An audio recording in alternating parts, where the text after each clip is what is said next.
Dieu ne permettrait jamais à un véritable homme de Dieu de dire qu'il peut guérir quelqu'un. Christ a accompli cela quand il est mort. Je ne pourrais sauver personne, et personne d'autre ne peut sauver qui que ce soit, sauf Dieu. Dieu ne peut pas vous sauver, parce qu'il l'a déjà fait. La seule chose que vous avez à faire, c'est de l'accepter. C'est déjà fait. Je n'ai pas été sauvé il y a 20 ans. J'ai été sauvé il y a 1900 ans.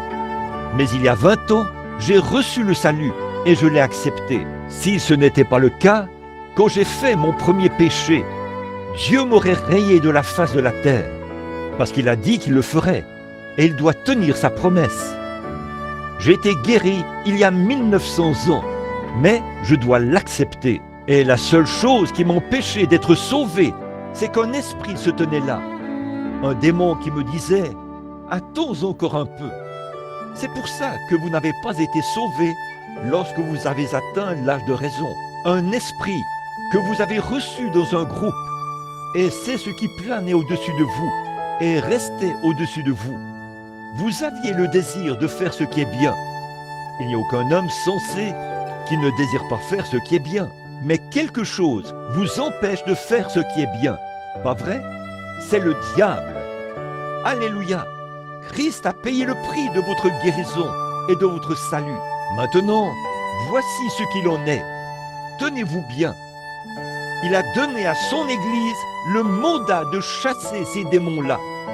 Voilà, en mon nom, ils chasseront les démons. Vous ne guérirez personne, mais vous chasserez le démon des gens pour qu'ils puissent accepter la guérison que j'ai déjà accomplie. C'est vrai, des prédicateurs se tiennent sur l'estrade et prêchent l'Évangile. Les démons sont mis en déroute.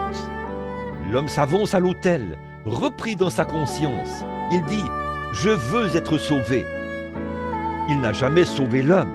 Il a chassé le diable, c'est vrai, et l'homme a été sauvé. Il est venu et il a accepté son salut. C'est la même chose pour la guérison divine. Vous qui êtes malade ici ce matin, qui croyez cela, qui êtes nés de nouveau, et vous êtes des fils et des filles de Dieu, Christ vous a déjà guéri. La seule chose qui vous empêche d'être en bonne santé ce matin, c'est un esprit qui se tient là, au-dessus de vous, qui ne vous permet pas d'avancer pleinement dans la foi et de croire la promesse de Dieu, de croire qu'il l'a déjà accomplie. C'est vrai,